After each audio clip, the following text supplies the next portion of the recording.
కిలవరంగల్ ప్రాంతాన్ని మరింత ఎక్కువగా పర్యాటక ప్రాంతంగా అభివృద్ధి చేస్తానని దేవాదాయ పర్యాటక శాఖ మంత్రి కొండ సురేఖ అన్నారు. వరంగల్లోని దేవాలయ భూముల అన్యక్రాంతమయ్యాయని వాటిపై సర్వే చేయించి దేవుళ్ల పేరుతో పాస్బుక్లు తెప్పిస్తానని అన్నారు. ఎవరు ఎక్కడ గుళ్ళు గోపురాలు నిర్మించినా నా తరపున ప్రభుత్వంతో మాట్లాడే నిధులు మంజూరు చేయిస్తారని మంత్రి సురేఖ చెప్పారు. అదేవిధంగా పర్యాటక కేంద్రంగా మన ఫోర్ట్ వరంగల్ని ఇంకా వరంగల్లో ఉన్నటువంటి పురాతన ఆలయాలను కూడా డెవలప్ చేయాలని నేను ఒక కంకణం కట్టుకోవడం జరిగింది.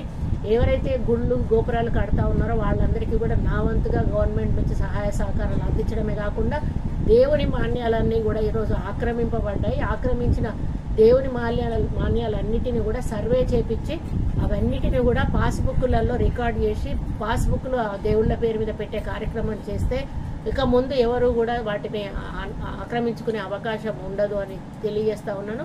ఇంకా ఫారెస్ట్కు సంబంధించి నా శాఖలో ఉన్నటువంటి సమస్యలన్నీ కూడా నేను అధికారులతో చర్చించి పరిశీలించడం జరుగుతుంది. కాబట్టి మా లీడర్లందరికీ కూడా చెప్తా ఉన్నాను, మేము మరి కొత్త పాత అన్న మురళి గారు చెప్పినట్టుగా ఇద్దరిని కూడా రెండు కళ్ళలాగా చూస్తామని చెప్పాము.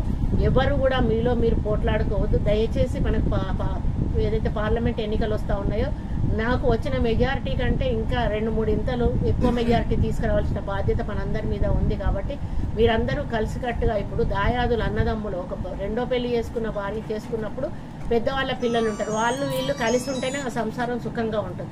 అదే పద్ధతిలో మీరందరూ కూడా కలిసి ఉంటేనే పార్టీ సంతోషంగా ఉంటుంది, ముందుకెళ్తుంది. కాబట్టి మీరందరూ కలిసి ఉండండి. ఏ సమస్య వచ్చినా కూడా మీరు బయటపడకుండా లోపలికి వచ్చి మా దగ్గర చెప్పుకున్నట్టయితే మురళి గారు కానీ నేను కానీ వాటిని పరిష్కరించే కార్యక్రమం చేస్తాము. కాబట్టి పాత వాళ్ళు ఎవరు కూడా నిరుత్సాహపడొద్దు. కొత్త వాళ్ళు కూడా మమ్మల్ని చూస్తారా చూడరు అనేటువంటి అపనమ్మకం భయం మీరు పెట్టుకోవద్దు. అందరినీ కూడా ఒకటేలాగా చూసి ముందటికి తీసుకెళ్తాము. మరి మురళి గారు లీడర్షిప్ అనేది మీకు బాగా తెలుసు. ఎవరికి కూడా అన్యాయం చేయకుండా న్యాయం చేసే దిశగానే వెళ్తున్నా. ఇప్పుడు నేను వచ్చి రావడానికి ఒక 2 గంటలు పట్టింది. 2 గంటల సేపు కూడా దాదాపు అక్కడ ఒక 100-150 మందిని పిటిషన్స్ అన్ని కూడా అవి క్లియర్ చేసి నేను రావడం జరిగింది. ఎందుకంటే మా దగ్గరికి వచ్చిన ఏ పిటిషన్ కూడా దానికి అన్యాయం జరగదు. దాన్ని ఎక్కడికి వెళ్ళాలో అక్కడికి వెళ్తుంది. ఆఫీసర్లతో మాట్లాడతాము. అయ్యే పని అయితే అవుతుందని చెప్తాము, లేదైతే లేదు అని చెప్తాము. వాళ్ళని ఒక 10 సార్లు తిప్పుకొని ఇబ్బంది పెట్టేటువంటి కార్యక్రమం చేసేటువంటి మనస్తత్వం మాది కాదు. కాబట్టి రేపటి నుంచి ఇక్కడ 2 పిఏలు ఉంటారు. ఇక్కడ 9:30-10 నుంచి 2 గంటల వరకు లంచ్ టైం వరకు కూడా నేను మురళి గారు ఎవరో ఒకరు ఇక్కడ ఉంటాము. దయచేసి మీరు పొద్దున్నే 6 గంటలకు అక్కడికి వచ్చి 10 వరకు కూర్చొని ఇబ్బంది పడాల్సిన అవసరం లేదు. ఇక్కడ 2 పిఏలు ఉంటారు. ఒకవేళ మీకు ఏదైనా సమస్య ఉన్నా వాళ్ళు మాకు కమ్యూనికేట్ చేస్తే దానికి మేము వాళ్లకు సమాధానం చెప్పి అది ఎట్లా క్లియర్ చేయాలో చెప్తాము. కాబట్టి లీడర్లు కూడా మీరు తీసుకొచ్చేటప్పుడు పైరవీలు ఏది పడితే అది మరి అన్యాయంగా ఉన్నటువంటి పైరవీలు దయచేసి తీసుకురాకండి. మరి డబ్బులు చేతులు మార్పులు చేయకండి. మనకు ఒక మంచి పేరు రావాలంటే మీరందరూ కూడా నిస్వార్థంగా పనిచేసి మరి కొండా దంపతులకు వరంగల్ ఈస్ట్కు ఒక మంచి పేరు మీరు తీసుకురావాలని కోరుకుంటూ మీరందరూ కూడా చాలా కష్టపడితేనే ఈరోజు నేను స్థాయిలో ఉన్నాం. కొండమురళి గారికి కూడా నెక్స్ట్ ఎమ్మెల్సీ నామినేషన్స్లో 2015లో వస్తుంది. ఎందుకంటే ఇప్పుడు 4 ఉండడం వల్ల మొన్న టికెట్లు ఆశించడం వల్ల కొంతమందికి ఇవ్వడం జరిగింది. నెక్స్ట్ వచ్చే ఎమ్మెల్సీ ఎలక్షన్స్ 2015లో దాదాపు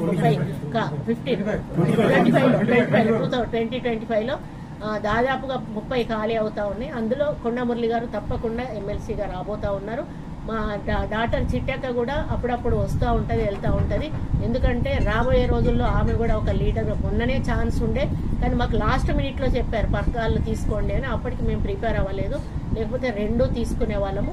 కాబట్టి రాబోయే రోజుల్లో కొండా సుస్మితా పటేల్ కూడా ఒక లీడర్గా ఎదగాలనేటువంటి ఉద్దేశంతో ఉంది రాజకీయంగా. తను కూడా వచ్చి ప్రజల సమస్యలను వింటూ వాళ్ళ సమస్యలను అధికారిక సమస్యలు కాకుండా ప్రైవేట్ సమస్యలు, ఎందుకంటే అధికారికంగా చేయాలి అంటే ఒక అధికారం ఉండాలి. మిగతా సమస్యలను తను తీసుకొని తన బాధ్యతగా పరిష్కరించే దిశగా తీసుకుంటుంది. అదేవిధంగా తను ఏదైతే అన్నదో ఎంప్లాయ్మెంట్ జనరేషన్ అనేది తప్పకుండా ఎంప్లాయ్మెంట్కు క్యాంప్స్ పెడుతుంది, ఎంప్లాయ్మెంట్ జనరేషన్ చేస్తుంది. మహిళలకు కూడా ఉపాధి కలిగించడానికి స్మాల్ స్కేల్ ఇండస్ట్రీస్ కూడా డెవలప్ చేయాలని మేము ప్లాన్ చేస్తాము. వరంగల్లో అది కూడా చేసి మహిళలకు పని కల్పించి వాళ్ళకు కూడా కొంత ఉపాధి కల్పించే కార్యక్రమం చేయబోతా ఉన్నాం. కాబట్టి అన్ని రకాలుగా అభివృద్ధి కానీ సంక్షేమం కానీ ఈరోజు సమస్యలు కానీ అన్నీ కూడా మేము దృష్టిలో పెట్టుకొని మా పరిపాలన ముందుకు తీసుకెళ్తాం. కాబట్టి దానికి ప్రజల సహకారము, పత్రికా విలేకరుల సహకారము, నాయకుల సహకారం అన్నీ కూడా ఉండాలని కోరుకుంటూ ఈరోజు ఈ హౌస్ వార్మింగ్ కార్యక్రమంలో పాల్గొన్న ప్రతి నాయకుడికి, కార్యకర్తకు, మీడియా సోదరులందరికీ కూడా ధన్యవాదాలు తెలియజేసుకుంటూ